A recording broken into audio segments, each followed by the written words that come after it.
with that kid. Kevin Spencer. His head don't work, it never did. Kevin Spencer. You better not cross his path. Kevin Spencer. He's a chain-smoking alcoholic sociopath. It was time for Kevin to appear before an appeals court again. Every few years, he was allowed to stand in front of the judge and promise that even though his criminal record needed a small forklift in order to be entered as evidence, he was all better and wouldn't do any bad things again. All rise. Stand up as the judge enters. Yeah, we know the routine. The court will be hearing the case of Kevin Spencer, appealing a sentence of 900 years without possibility of parole. Judge Whack-A-Mole presiding. Your Honor, I'm here to prove that my client is an innocent, naive young cherub who's been led down a road of corruption by a bad family and upbringing. Proceed. And get a fire extinguisher in here.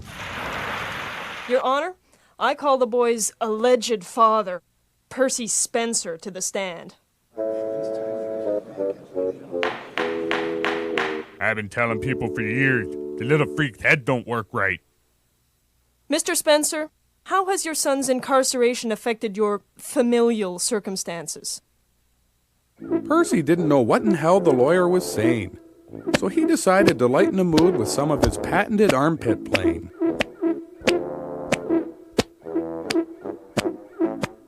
Okay, let me rephrase the question. Mr. Spencer, what's it been like having your boy in prison? We're turning his bedroom into a microbrewery. Your Honor, I put it to you that this youngster is swimming upstream against genetics and circumstance. How can we stand in judgment just because he finally reached the breaking point? Who knows what torments he's had to endure with this man as a father? Look, Ma, I'm in court again. You sure are, baby.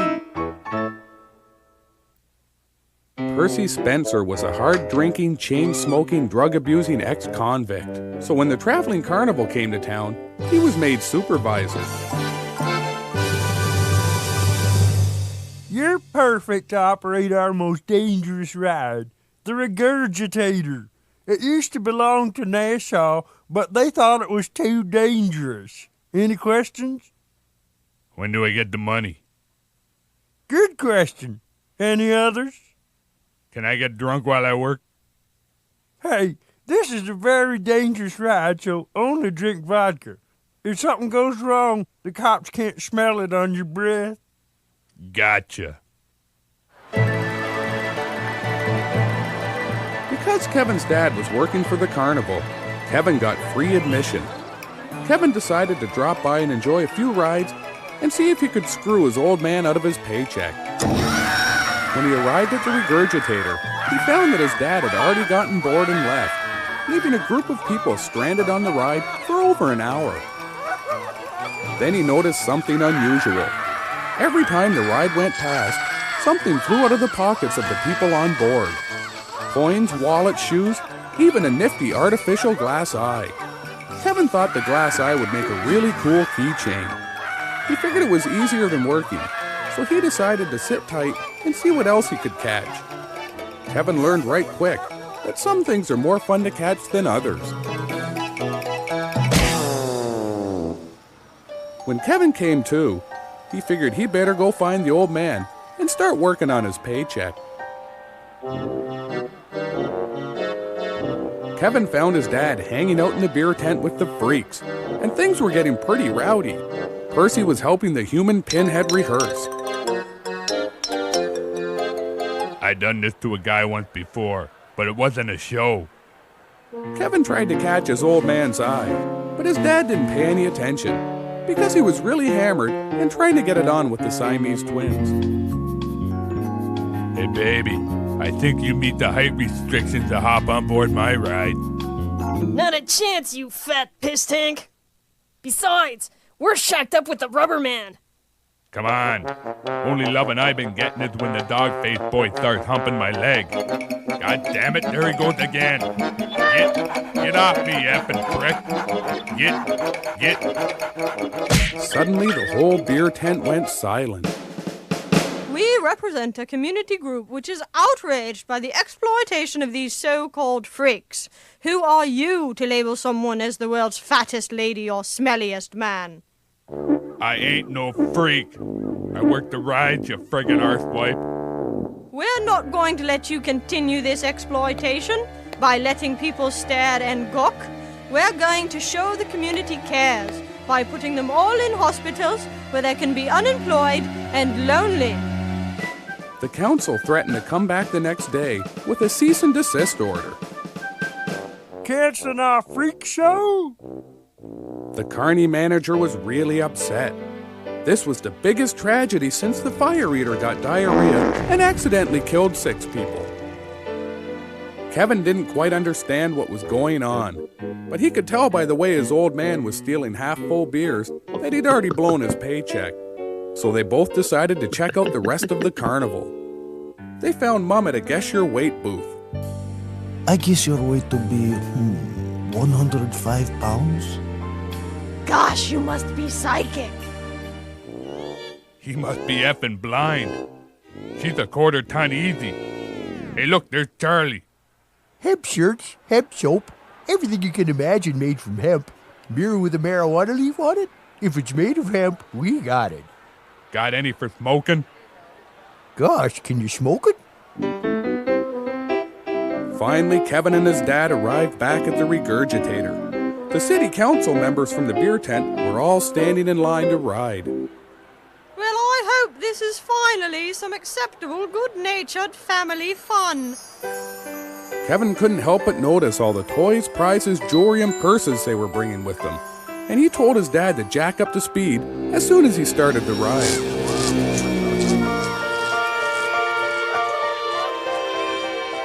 It started raining valuables. Kevin caught jewelry, wallets, and other great stuff. Then there was an enormous crash. The ride had snapped from its moorings and flew off into a nearby swamp. That was a hell of a good plan, boy. I doubt we'll be hearing from them city councilors again. Kevin didn't know what the man was talking about, but because people seemed to like him, he just nodded his head and smiled, so they wouldn't think he was a moron. Kevin Spencer, king of the freaks.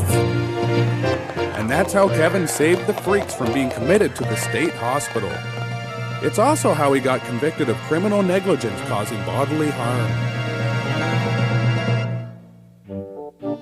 Kevin was in appeals court, trying to get a few years knocked off his sentence.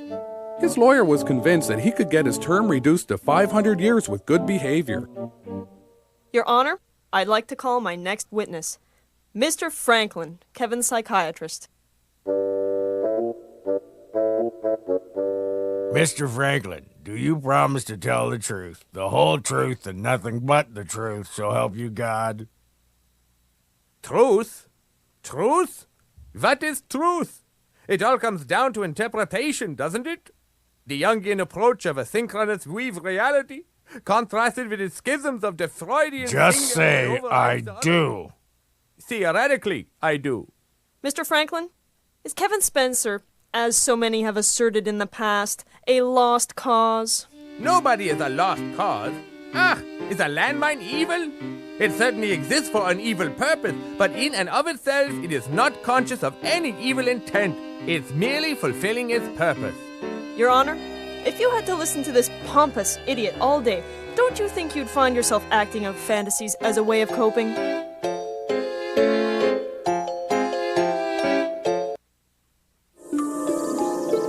Sometimes when you're a chain-smoking alcoholic sociopath, you run into problems remembering things, like where you are and how you got there. Kevin was having one of those days. Things got even more mysterious when he realized just how far from home he was. The Mexican border. It took 2 days, but Kevin finally hitchhiked home. There you are, you little bastard. What the hell happened to you? Kevin told his dad about Mexico and asked him if he knew anything that might help Kevin remember what happened.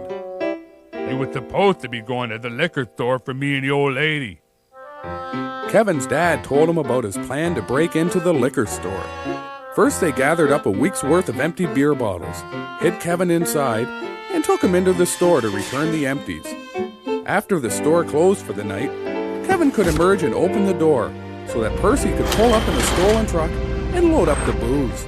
Percy thought this was a perfect plan, mostly because he was stupid and drunk most of the time. The first problem was they couldn't find a truck powerful enough to carry a week's worth of empties, so they could only carry a couple of days' worth of bottles.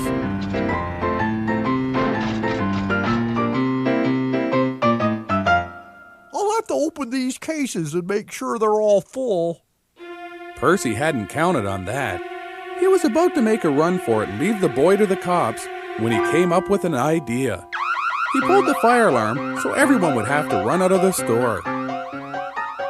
Kevin heard the fire alarm from inside the beer case where he was hiding and wondered what was happening. He got even more confused when fire extinguisher foam came shooting through the cardboard. There ain't no fire in here. Whole damn thing's a false alarm. Damn, and now I have a drippy hose and I'm all covered in white stuff. Yeah. Grab a case of beer. We'll drink it after the shift. The pricks owe us for wasting our time. The fireman picked up the case with Kevin inside and threw it on the fire truck. Before the fire truck could get back to the station house, they received another call. Truck 23, respond to a fire in Junkieville. A rowdy mob has set fire to a crack house. We're on it. When they got to the crack house, things really started kicking. Junkies and pimps were brawling with vigilantes and members of local senior citizens associations. Take that, and here's another one for Harry S. Truman. Now there's a president who knew about hats. Kevin took advantage of the commotion to sneak out of the beer case and hide in a nearby composting bin. Hey, man, are you a narc? Of course he's not a narc. He's a little kid, man. I don't know. These narcs can be pretty sly, man. Normally, a composter wouldn't hold so many people. But luckily, most junkies subsist on a diet of bread and fast food ketchup envelopes, so they all managed to fit into the same one. Those freaking people torched our house, man. Yeah, we lost everything. The CD player, the Neil Diamond albums. The only thing we didn't lose was this big pile of drugs. Soon everyone in the bin was cranked up on something sweet, and they talked about their hopes and dreams in life. Wouldn't it be cool to go on vacation in someplace like Mexico, you know? Kevin told them he'd been to Mexico on his honeymoon with a prostitute, and that it was pretty cool. Kevin was happy because the junkies really seemed to like him. He was about to tell them another story when the dump truck came and emptied the dumpster. Kevin and the junkies were thrown into a large bin, and the truck pulled away to dump its cargo in a water reservoir in Mexico. Lying amidst the discarded eggshells and women's hygiene products, Kevin thought how this whole thing happened because he'd listened to his jerk-off of an old man. Kevin figured he'd never be that stupid again. Kevin had just fallen asleep when the truck ground to a halt. I'm Officer Santiago, the Mexican Border Patrol. We must search your truck. When the guards searched the truck, they found Kevin and the two junkies asleep. Hey, look at this, Corrado. More white gringos trying to sneak into Mexico to find jobs. It's sad, amigo. All because of that NAFTA agreement. The guard told the driver he couldn't enter Mexico with the gringos on board, so the truck dumped Kevin and the two junkies in a nearby dumpster. Sometimes when you're a chain-smoking alcoholic sociopath, you run into problems remembering things, like where you are and how you got there. This was one of those days.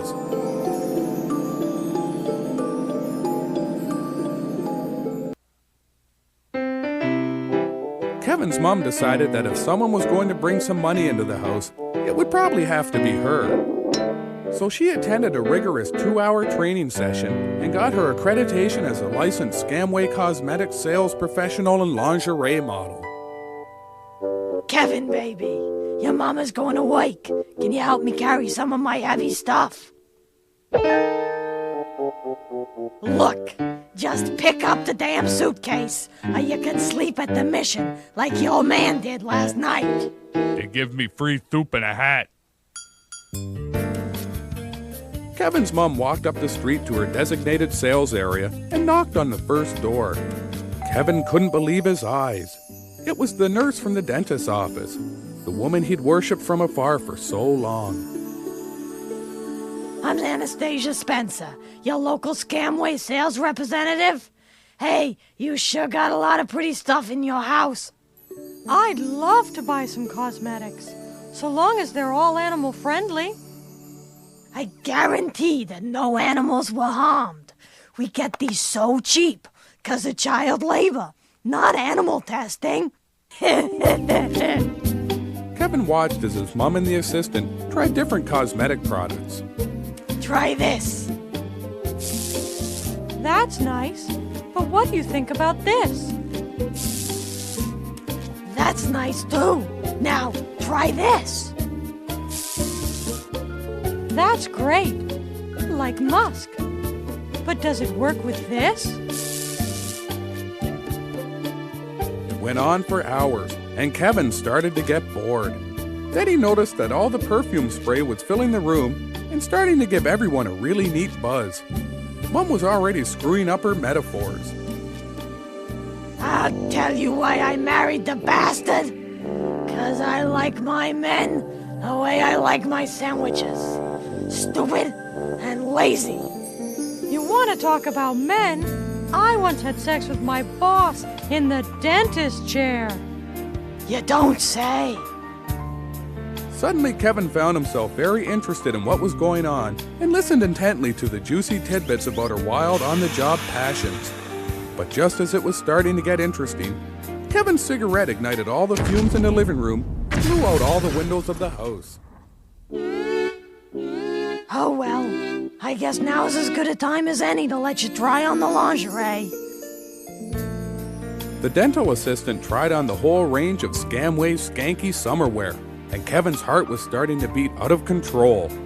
He decided he'd better go to the bathroom and calm down. Once inside the bathroom, he pulled out a bottle of cough syrup and drank himself up some courage.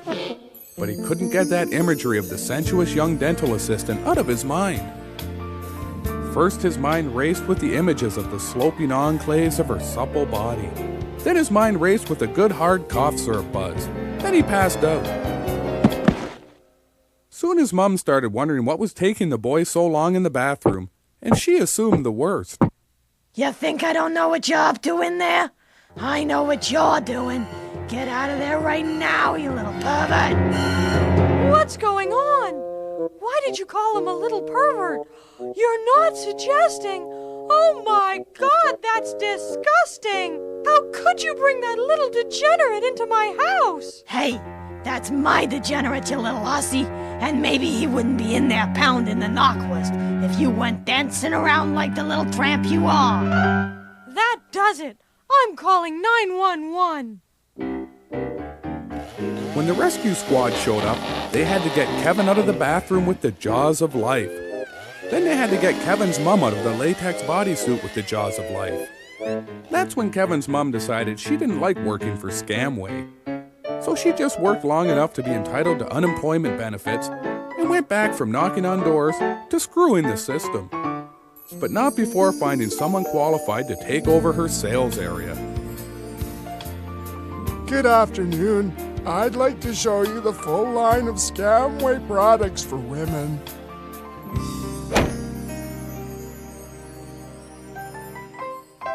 It was almost time for closing arguments in Kevin's appeal, and it was looking pretty positive. Everything about Kevin's life made it seem as if he was the victim of an upbringing that left him completely irresponsible of his actions. I don't want to get your hopes up, kid, but I think the judge is on our side this time. You could walk out of here a free man. All of a sudden, Kevin did something that stunned everyone, even his lawyer. He called a surprise witness.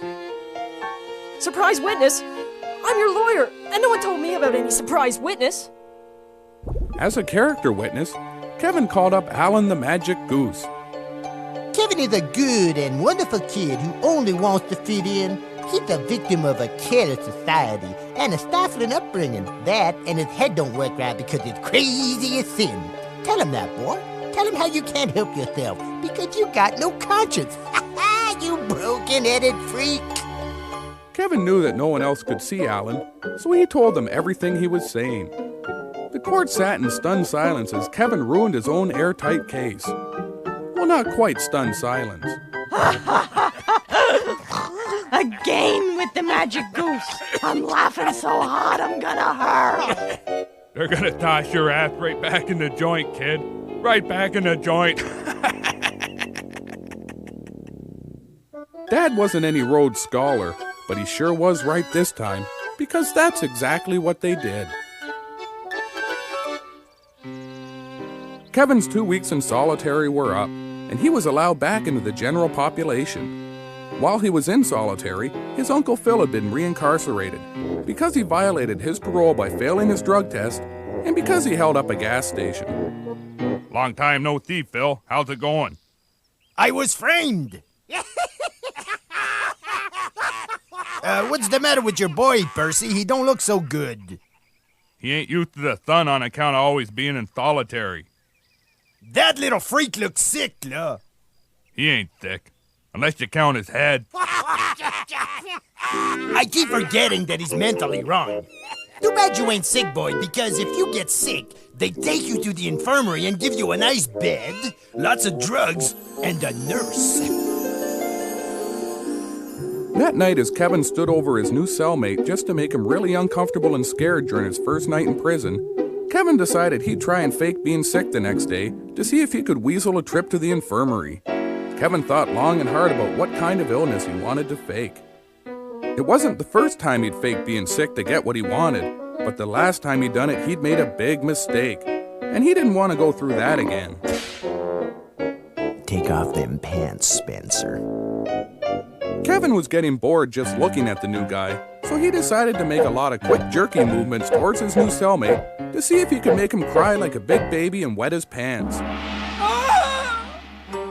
Then Kevin decided to go over everything that had happened the last time he'd faked being sick to see if he could figure out where he'd made his mistake.